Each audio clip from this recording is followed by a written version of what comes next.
Good day, everyone. I'm Ole Sharonki, and you're listening to Edu of Steps, the education podcast that helps young people and their families navigate life's biggest decisions. Festus, I hope you are enjoying the sun. How's it going today? Oh, enjoying the sun. I think it's good. I mean, it's starting to warm up. We've been having a cold week here. It's gonna be good because the kids could get out the house real quick, go burn off some energy. So yeah, yeah. Yeah, that was a little joke because it's like we're having an extended winter here in Houston. So it's like normally by now we're like in the 80s, but it's still kind of like in the 30s, 40s, and 50s. So this is interesting times for us. A lot of people that are just moving to Houston are like, I thought it was. You guys said it was hot. It was like, just wait, just wait. The hot's coming. I don't know what's happening with the climate. You know what I mean? So, well, it's almost March, and so today we're going to be tackling a topic that affects students of all ages. And by students of all ages, I mean even our ages and older, right? Time management, or as some of you might call it, the art of procrastination.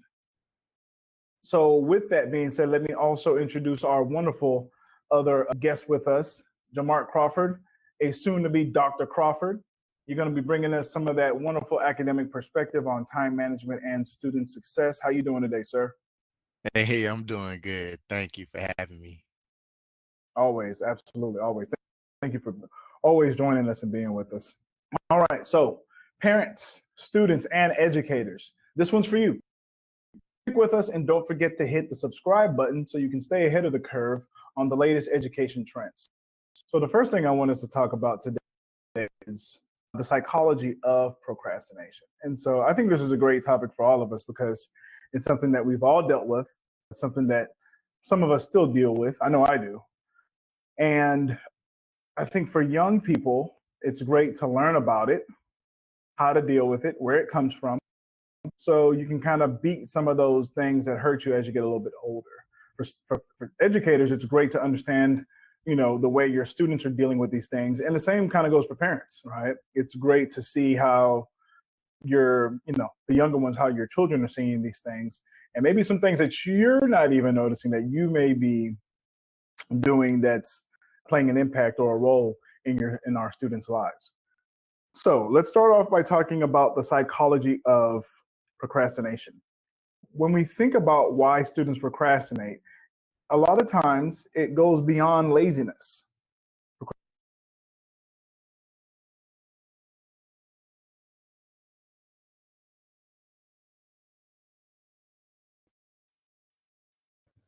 Like, Okay. So let's start by talking about the psychology of procrastination and why students procrastinate. A lot of times it's beyond laziness. Procrastination often stems from anxiety, depression, or stress rather than mere laziness.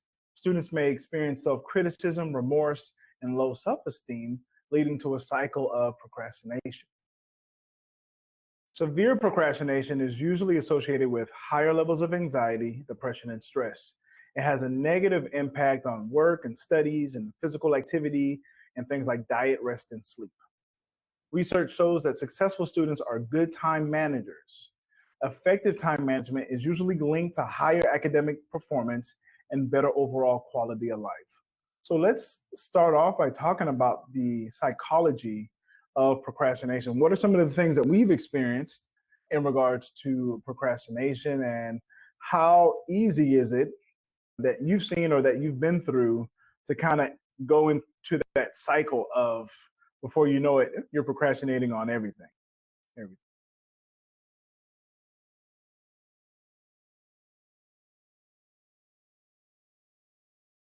Can you frame that question one more time, please, Ole?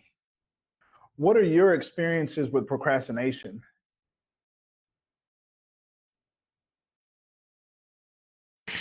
All right. My experiences with procrastination comes when it's typically something that I don't look forward to doing, a task that I'm not excited about, but it's something that I have to do. And it's looking for any reason to possibly put it off or things of that nature. But in my experience with procrastination, by the time you do it, and you, depending on how long you wait to get started on that task, and your back is in the corner to where you have to get this task done by a certain time, and you get it done. I feel like oftentimes that lead us to feel that, oh, we work good under pressure, when really it is we're putting unneeded pressure on ourselves if we just change our perspective about whatever that task may be. If we change our perspective from, okay, this is something I'm not really looking forward to doing, or something that I don't want to do, to how does me completing this task in a timely manner, how does it benefit me? How does it add to my situation? How does it decrease the amount of stress that I have if I take care of this task in a timely manner? Versus, the latter, just thinking about, oh, I don't want to do this and I'm just going to put it off. So those are my thoughts on it. Yeah, I definitely feel the same way. Is like when there's something I really don't want to do, I'll put it off. Or when it's something that I feel like is going to have a ripple effect in terms of decision making, because it's some decisions you make where it's like, okay, that I got to do this thing, I do it, and it's over with. But then there's other decisions that you make that's like, oh, this decision impacts this, impacts that, impacts this, and I think that sometimes for students, and I could just think about when I was a student, is like you could be overwhelmed by the decision making and like, okay, the possibility of making the wrong choice or the wrong decision. I love that point you made, Crawford, about the priority of something, or the like accomplishing something and the value of what you're doing and how it's going to get done. Last week we had Amaya Taylor Hill on, who's Daniel's niece, and she did a great job. I love the way that she explained the scholarship essay. If you remember, she was like, I knew I had to get those in because those are really important. And I think that's one of those things that really holds a lot of our students back. Is you've got opportunities here at free money. You've got opportunities here at grants. You've got opportunities here at sometimes internships, sometimes work study programs, things that are really going to benefit you, especially if you're clear on your path as far as your purpose or your calling. And there's just these little things that are needed.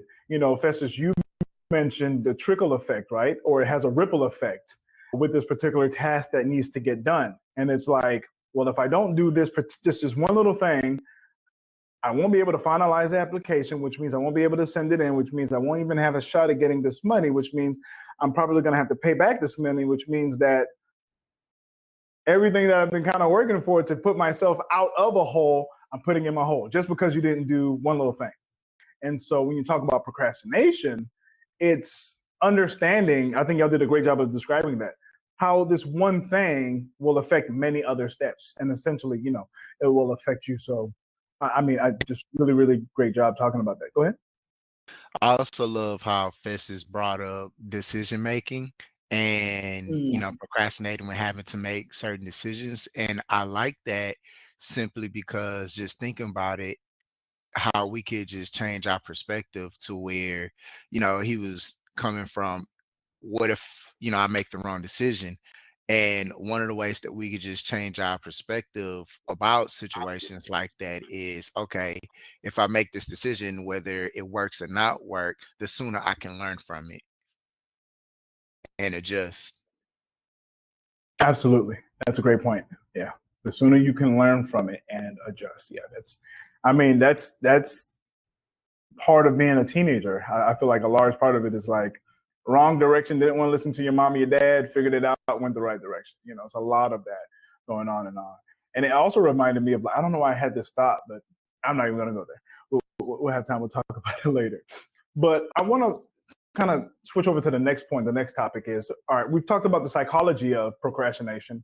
Now let's talk about what are some techniques. All right, we're not just going to sit here and say, this is what you're going through, good luck. No, we want to really make sure that we're intentional about offering some techniques, whether that be actual techniques or resources or things like apps or things like that, that can help students and adults, really, as we were doing a little bit of research as you go on this journey. Because procrastination, as we just recently talked about in the last couple of minutes, it's one of those things where if you build that habit, it can really hamper or delay a lot of progress that you're trying to get to as you're laddering your success. So some of the things I want us to talk about: time management techniques for the modern student. One of the most popular things that has actually worked for me and maybe some of us here on the call, the Pomodoro technique, which is breaking work into manageable chunks. This technique, it involves working in focused 25-minute intervals followed by short breaks, helping to maintain concentration and reduce burnout. Some of the other things you can do: digital tools and apps for better time management. Various apps and digital tools can help students organize tasks, set reminders, and track progress on assignments and projects. Also, creating effective study schedules and routines. Establishing a consistent study schedule helps prioritize academics and creates a structure for balancing other activities.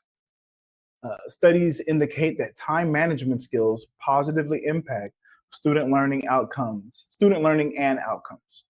Research also shows a significant relationship between time management skills and academic achievement. Okay. I want to kind of pose that out to everyone. What are some of your experiences with some of these different time management techniques? What's worked? What's not worked so well? What are some of the things that we should be aware of as we're looking for these different techniques? Because eventually, the modern student will become the modern adult. Still a student, right, in the sense of being a lifelong learner, now with an increased capacity in regards to what you can handle, what your responsibilities are on a day-to-day basis. Hey, LYS fam, it's Ole. Thanks so much for listening to LYS. I just wanted to take a quick moment to talk to the parents. That's right, mom and dad. Parents, prepare your child for their best educational fit after high school with our comprehensive LYS Parents Guidebook. Our helpful guide includes a range of activities designed to help you better understand your child's unique gifts and abilities. Additionally, we provide valuable insights into the student loan debt crisis and offer practical tips on how to avoid accumulating large amounts of debt. Our ebook also includes a wealth of information on scholarships, grants, and payment exemptions that can help guide your child towards a bright and successful future. With our expert guidance, you can rest assured that your child is well prepared to make informed decisions about their education and career path. Don't let your child's future be in jeopardy. Invest in their future today by downloading the LYS Parents Guidebook. Simply go to lys.com/parents to get your copy today. Now let's get back to the show because you know it's some good topics. So what are some of our experiences with some of these different techniques and resources? What's worked well for you? What hasn't worked well for you? I think I would like to add on to the technique where you were talking about chunking and doing it in time intervals. And the thing that I want to add on to that for, students in regards to studying is, or just adults as well, is to, when you reach a certain time limit, so maybe 20, as you suggested, 25 minutes, but maybe let's start, if it's something that you really, really hate or a subject that you just not looking forward to, let's try 15 minutes, 5 minutes off, 15 minutes on, 5 minutes off. But the most important part is to reward yourself. So if I'm doing a subject of math and I really don't like math and I'm on it for 15 minutes, for those 5 minutes I'm off, I'm going to do something that I like as a reward for sticking with it for the 15 minutes. And what that tends to do is you're seeing that reward for accomplishing it. So then when the next 15 minutes come, you're doing what you need to do so you can receive that reward again for the next 5 minutes. And then over time, you don't want to keep it at 15 minutes. You want to gradually increase it. Okay, I'm on 20 minutes and I'm rewarding myself for whatever it is, whether it's eating a certain snack or watching a certain show or whatever it is that that person may like, for 5 to 10 minutes to reward themselves. And that could look like something translating into adulthood when we look at fitness, right? Let's say to get in shape, I have to be on a strict diet.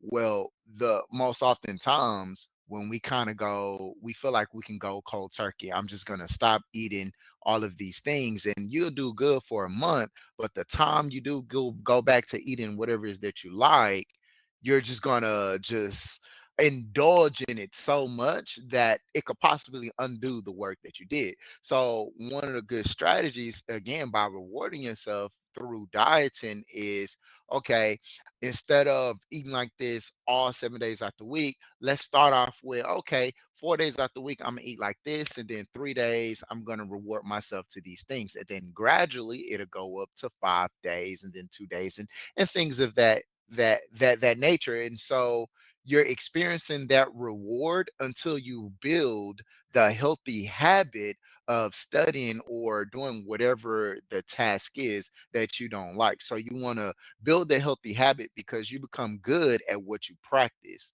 If I continue to practice procrastinating, I'm going to be one great procrastinator, right? But if I continue to practice to break it into increments, then reward myself, break it into increments and reward myself, and I could build on that and start a good foundation for me to complete tasks that I need to complete.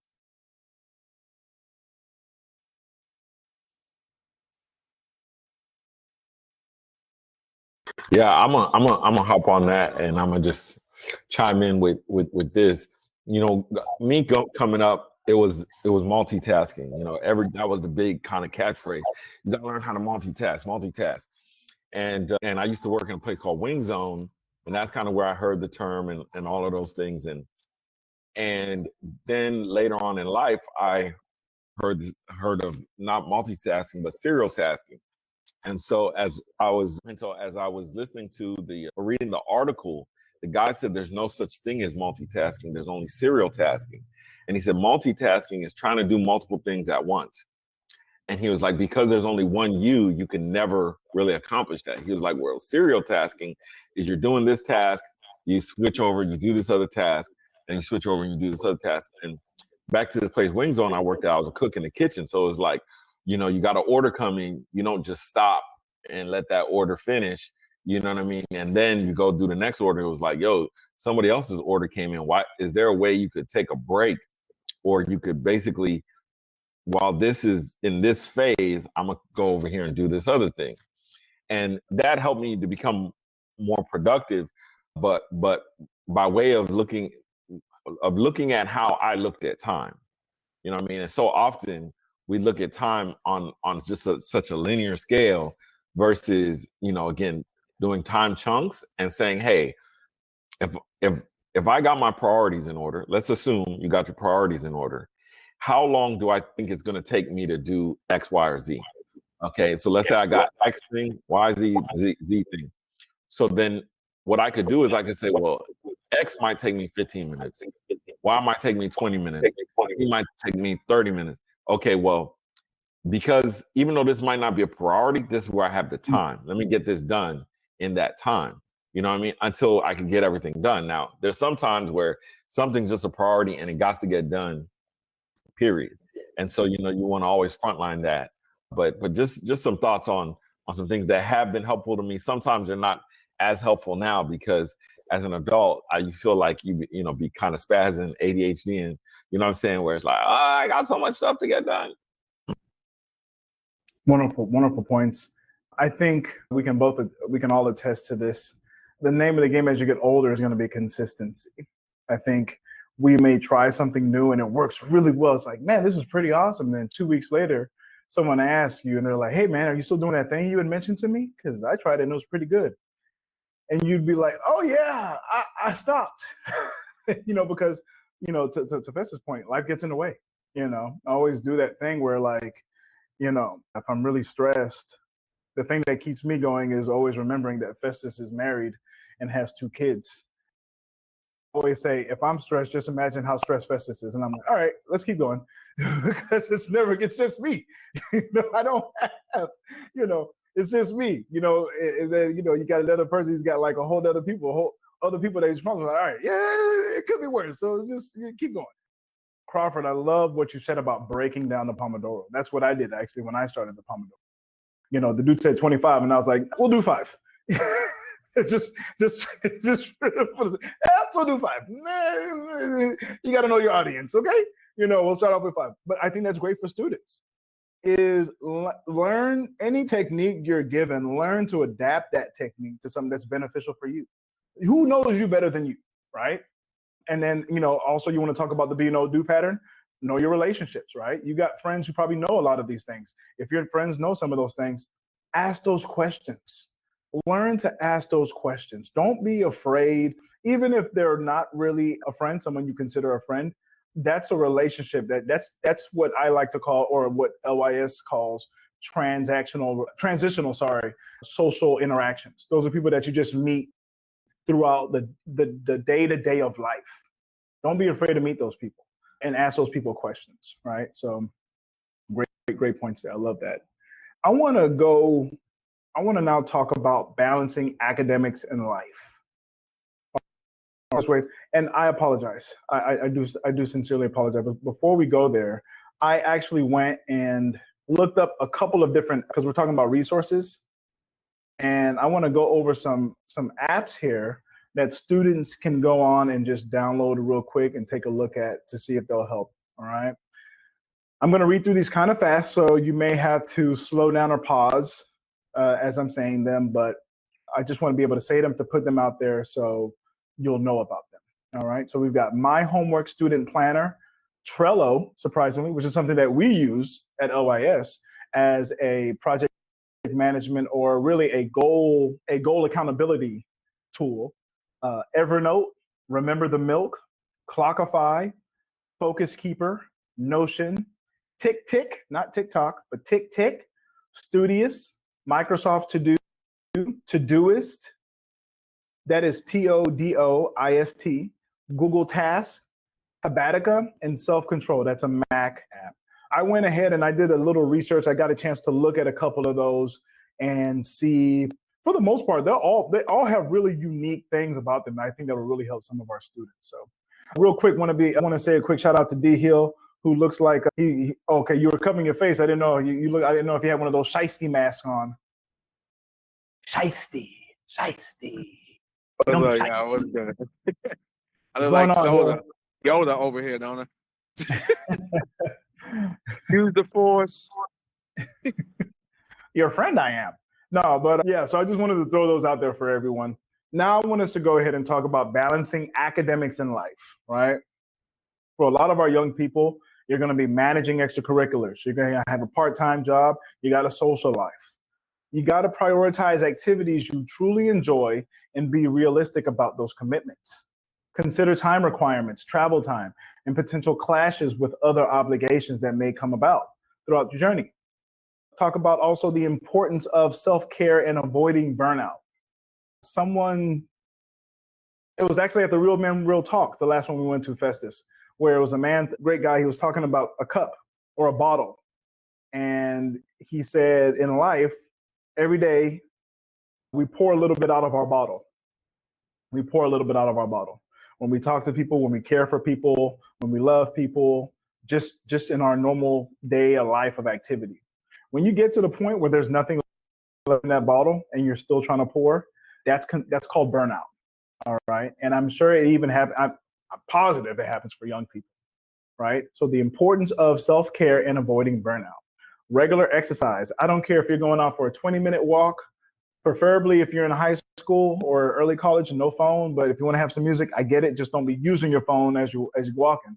Mindfulness, breathing, mindfulness practices, getting plenty of sleep, all of these to both academic success and social well-being.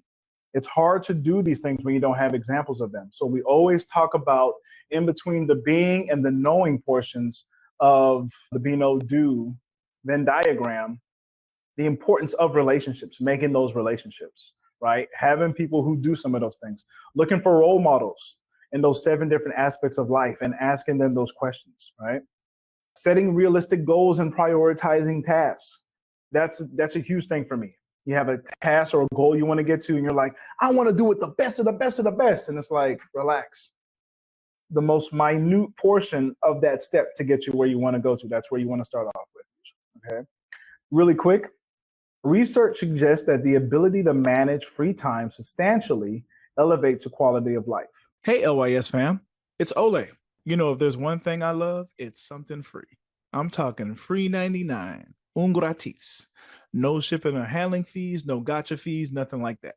With that being said, if you're graduating soon or thinking about college or need a nudge or help to decide, then our free ebook, 10 Things to Think About Before Going to College, has a very balanced and open-minded way of presenting your next steps. It captures broad topics in a personal way by giving students an insightful, interactive, and reflective source of inspiration. It is very beneficial to be able to visualize some of the concepts after high school and apply them directly to you.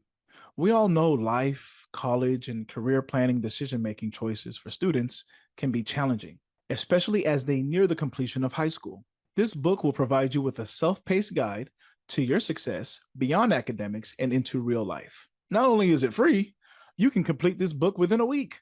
This will definitely prepare you for long-term success. To get your free copy, simply go to lys.com/students. I mentioned it was free, right? Well, if I didn't, it's free. Like, for real, for real. Okay, back to the podcast. Let me say that one more time. Research suggests that the ability to manage your free time substantially elevates the quality of your life. Effective time management not only improves academic performance, but also enhances overall life satisfaction. So we're not just talking about for today, we're talking about for tomorrow and the future when we're learning these different practices. So balancing academics and life. What are some things that, what are you all's perspective in regards to academics and life for young people? I've kind of gone over some of these things. What would you say is your one or two things you can tell to be able to balance academics and life?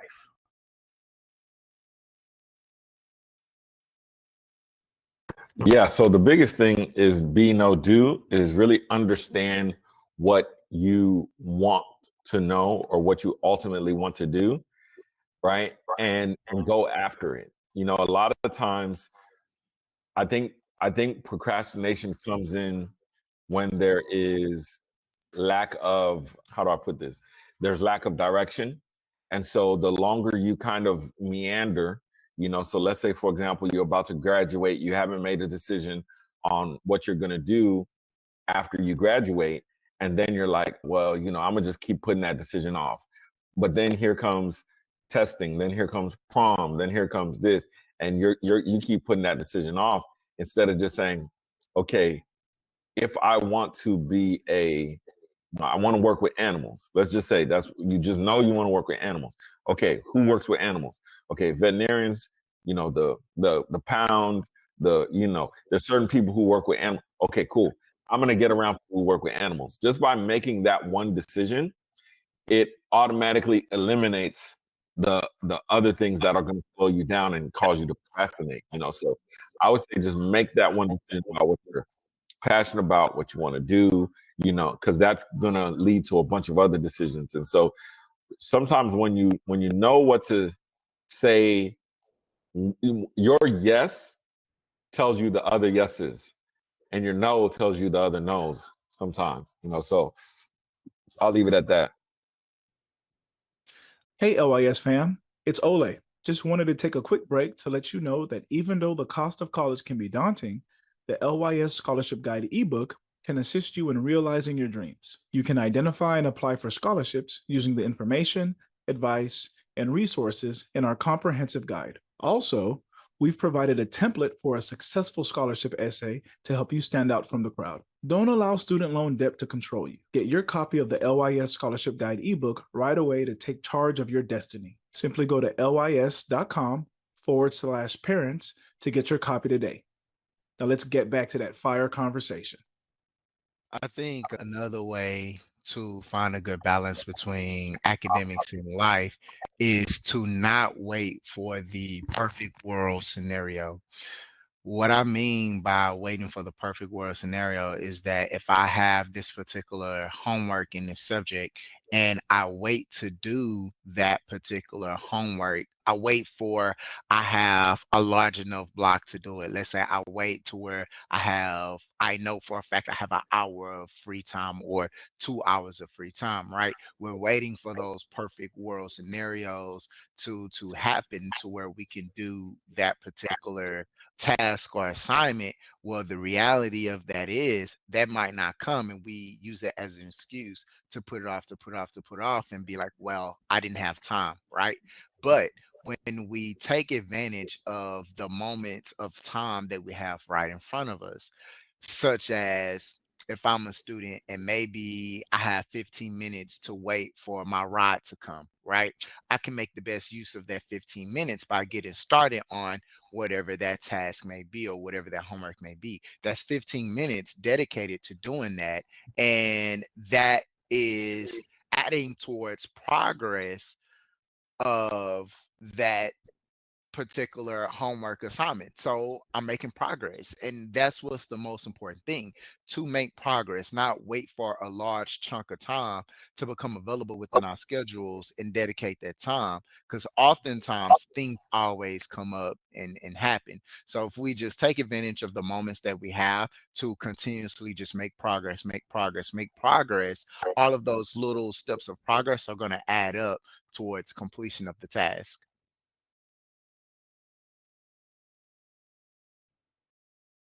D Hill, you got anything you want to drop as far as managing academics and life? Yeah, just a couple. Well, the one thing I like to say is people need to get a calendar. That helped me out. and writing down, just like writing down one day, just like say this. If I got 10 things to do for the week, I need to write those 10 things down. And then don't try to do all them 10 things in one day. But like, okay, like me, I used to do all this stuff and try to do it all in one day and then stress you out. If I know I got 10 things that's due in a week, I'm gonna do these 2 things today, these other 2 things tomorrow, and break it down. Like even change on my shirts. Now I can do it all in one day and stress myself out, and I'm gonna snap and be angry on people. But if I say, okay, I got 10 things due for a week, I do these 2 things, I'm good. Okay, I know I have an hour here. Like I think Crawford said, I know I have 20 minutes here, 30 minutes here. Every day, I know I'm gonna have this 30 minutes. Well, I'm gonna focus on this one. I'm gonna knock this one out this time, this one at a time, and then I'm just gonna stop for the day. I'm not gonna stress myself out. I'm just gonna get it done. It's kind of like my students. We was doing a project, and I told them there was like 16 slides over like, and then like 16 slides. Oh man, oh that's a lot of slides, Miss Hill. For what's that? I said, y'all, you got 9 weeks. Do 2 a week. And the kid's like, what? I was like, okay, what's 2 times 8? They said 16. All right, I'm giving you, so in 8 weeks, y'all already be finished and still have a week. When I told them that, bro, their mindset went from, 16 slides is 2 a week. Okay, I got this. They went ahead and knocked it out in almost a week and a half because their mind, it's just something about when you break it down and tell them do so much a day or so much a week, it makes you less stressed and it makes you knock stuff out quicker. Be like, okay. And like I would tell them, all right, y'all, right now at this time, fix that one slide. And then Wednesday, the next slide.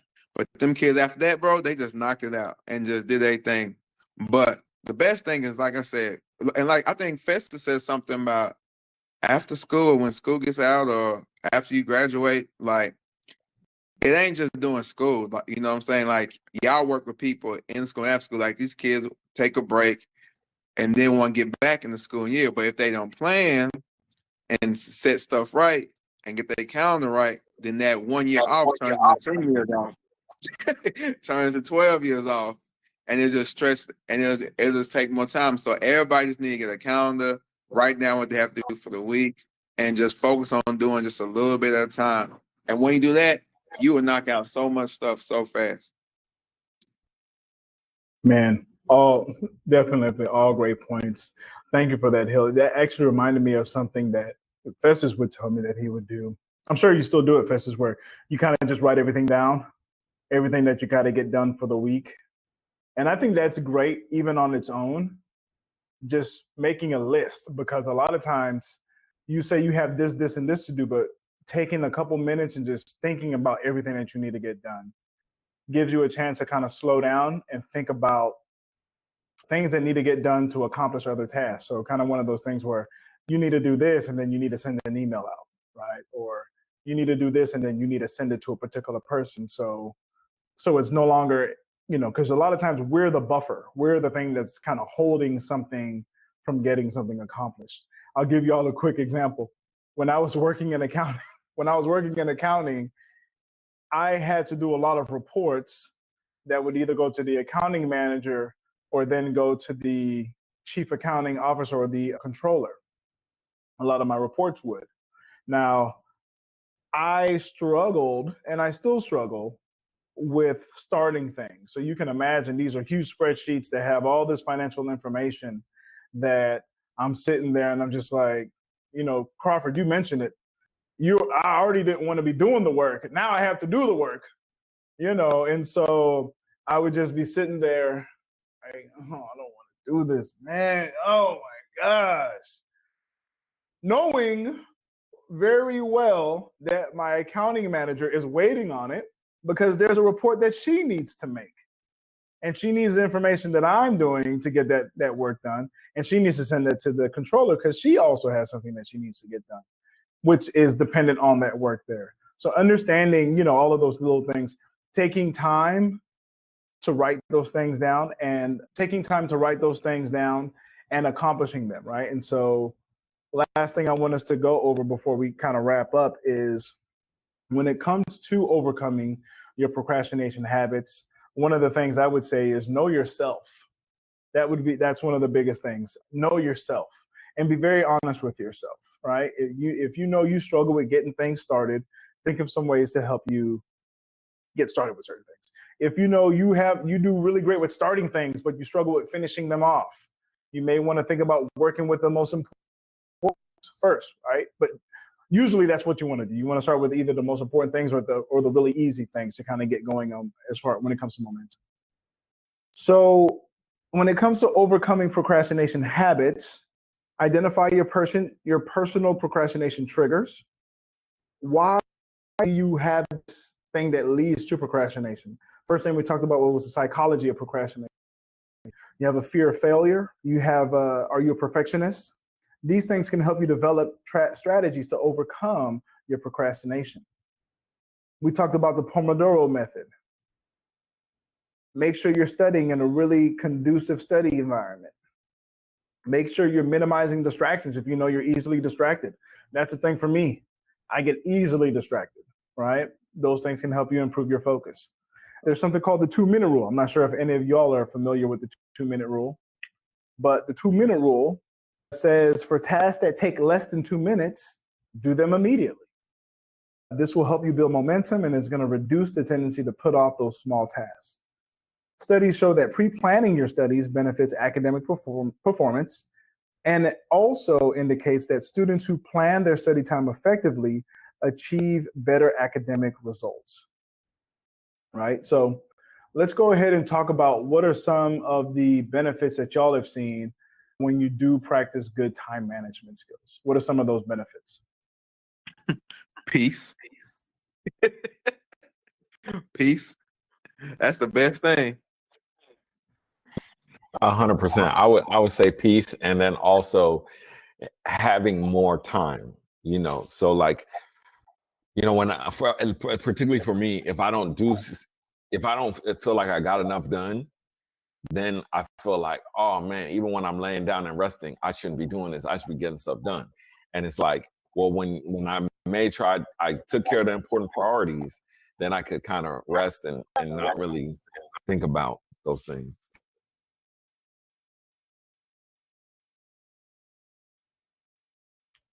Future Doc, you got anything?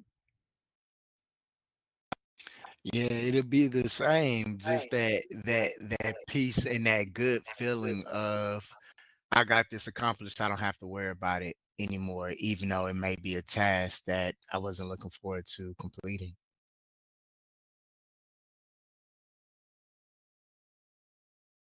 All right, wonderful, wonderful. The notes that I had written down were having more time gives you peace. When you think about it from an LYS perspective, having more time gives you more time to work within your purpose, gives you more time to give back, gives you more time to develop the skills that you need to potentially be a thought leader in whatever you do, it just gives you that, time, it gives you that freedom, really, right? And so all of these things definitely build upon each other. For high school students, it's imperative.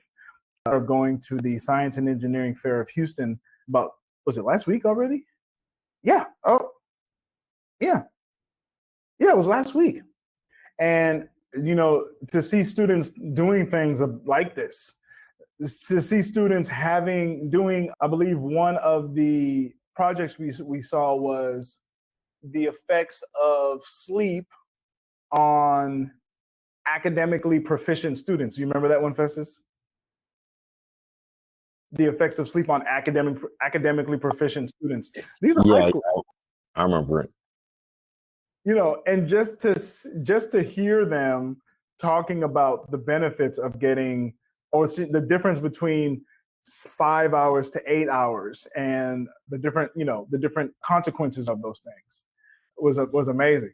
We're over here getting lessons on alpha brain waves, delta brain waves, theta brain waves, and they're talking about all these different things.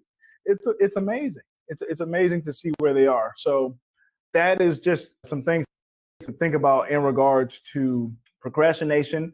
It's not as hard as it seems.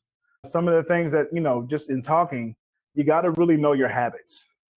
You have to know your habits. What are the habits that are making or breaking you? And dealing with those habits is going to help you come up with a game plan to be able to make the most of your time. A lot of students, Crawford, you brought up a great point about, instead of waiting for a particular time when you're free or you have an hour to get something accomplished, start knocking it out on your way home, when your parents come pick you up from school, when you're on the bus, when you're walking home.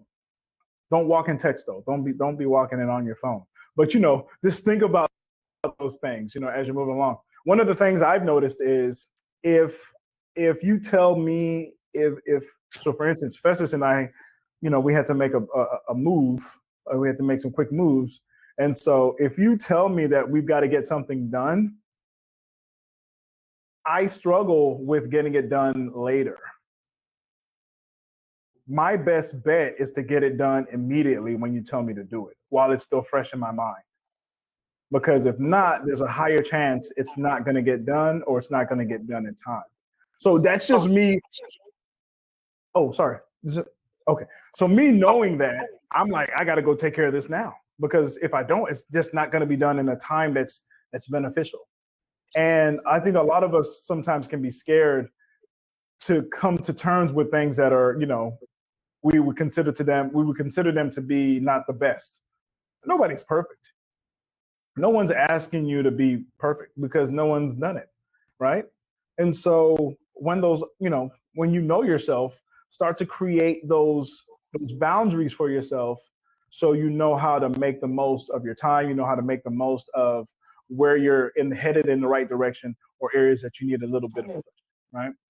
So I'm gonna leave this open for anyone. Any final thoughts or any things as we conclude and wrap it up?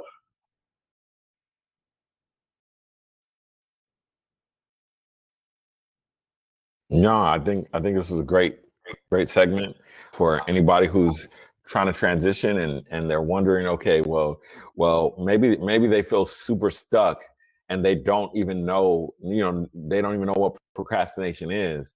And maybe they haven't had talks with, friends, family members, loved ones, educators about procrastination and getting work done. So I think we give them some real actionable strategies and also just relevant personal experience. Definitely. Love it. So, folks, thank you to our listeners. Remember to subscribe to Edu of Steps for more discussions on navigating the complex world of education and career planning. If you found this episode helpful, please leave us a review and share it with friends who might benefit. Until next time, for the future Dr. Jamarc Crawford, for the one and only, that guy, Daniel Hill, Grace is fine. I'm Ole Sharonki, reminding you that knowledge is power, especially when it comes to understanding the true cost of your education. Keep learning, keep growing, and keep laddering your success. Festus, go ahead and give him the phrase that pays, my good sir. All right, listen, there are legitimate excuses for not going to college. There's no legitimate excuse for not getting an education. You know somebody who needs to hear this. So go ahead and hit that share button, and we will see you on the next episode. you.